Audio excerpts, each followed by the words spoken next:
नमस्कार, न्यूज 69 में आपका स्वागत है। मैं हूं आपके साथ अंकिता। चलिए बढ़ते हैं खबर की ओर। मध्य प्रदेश के डिंडोरी जिले में सरकार की महत्वाकांक्षी नल जल योजना जमीन पर दम तोड़ती नजर आ रही है। हालात ऐसे हैं कि ग्रामीणों को आज भी साफ पानी नसीब नहीं हो पा रहा है।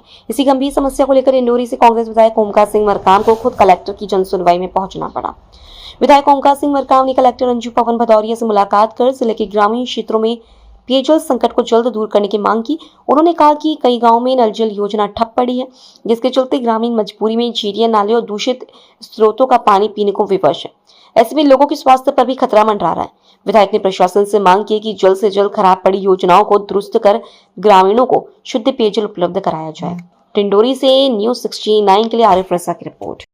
आज आप कलेक्टर आए हुए हैं, क्या समस्या थी? डिंडोरी जिले में पीने की पानी की समस्या बढ़ती जा रही है। लगातार पिछले कई वर्षों से पानी की समस्या के निराकरण के विभाग प्रयास कर रहा है, पर शुद्ध पेयजल अभी भी नहीं मिल पा रहा है। मवेशियों को भी शुद्ध पेयजल की ज़रूरत है। इस बात का भी हम लोग आज ध्यान में रख के कलेक्ट्रेट में आकर के हमने मांग किया है कि हमारे डिंडोरी ज़िले में सभी गांवों में टोला, बसाहट और जो एक एक घर दूर में बसे हैं, वहाँ भी शुद्ध पेयजल की व्यवस्था हो। इस बात को सुनिश्चित किया जाए और अगर कहीं कोई दिक्कत है तो उन जगह में जहाँ जहाँ मेरे विधानसभा में टैंकरों की व्यवस्था हमने दिया हुआ है, तो उसके माध्यम से भी पीने की पानी की उपलब्धता हो, ये हमने अनुरोध किया। जल जीवन मिशन और जल निगम के तहत जिले में काम हो रहा है, क्या वो सफल है? बिल्कुल, इसमें 20% सफल नहीं हो पा रहे हैं। ये पूरी तरह से मैं समझ रहा हूँ कि धरातल में जो परिणाम देना चाहिए वो नहीं मिल पा रहा है। इसको लेकर के भी हमने अनुरोध किया है कि इसमें जो शुद्ध पेयजल मिल सके ऐसी व्यवस्था की जाए। यहाँ भी विफलता को लेकर, जल जीवन मिशन की विफलता को लेकर क्या उच्च फोरम में भी आप शिकायत दर्ज हम करें? बात किए थे, अभी विधानसभा में मैंने बात किया था शुद्ध पेयजल का, और पिछले समय इसमें एक विशेष चर्चा भी हुई थी, उस पर भी हमने बात किया था।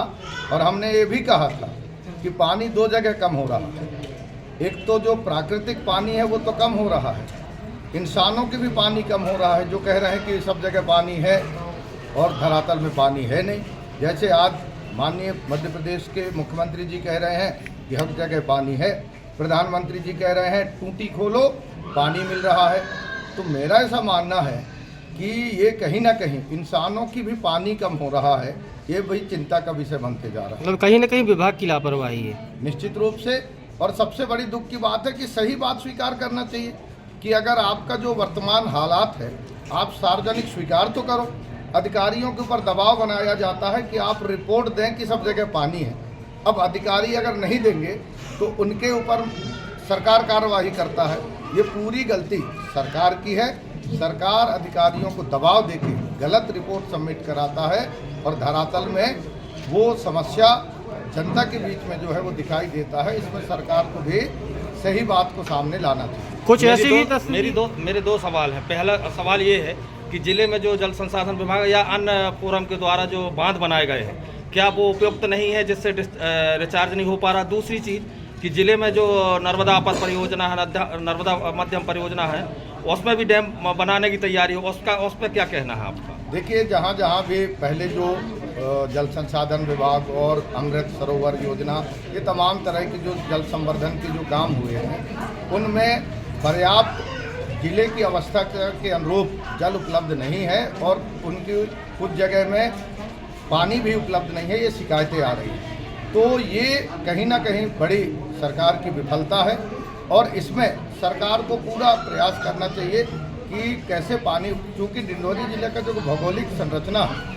उस आधार में हमारे यहाँ निर्माण की एक कार्य योजना बनना चाहिए। तो उस पर काम करने की आवश्यकता है। जहाँ तक जो बड़ी बांध के लिए जो कार्य योजना बन रही है उसमें हमारा अनुरोध है कि जो वहाँ निवासरत लोग हैं उनसे सरकार के लोग संवाद करें, उनको विश्वास में लें और उन्हें उसकी महत्ता को बताएं और आगे बढ़ें। आखिर सरकार उनकी महत्ता बताने में क्यों पीछे हट रही है?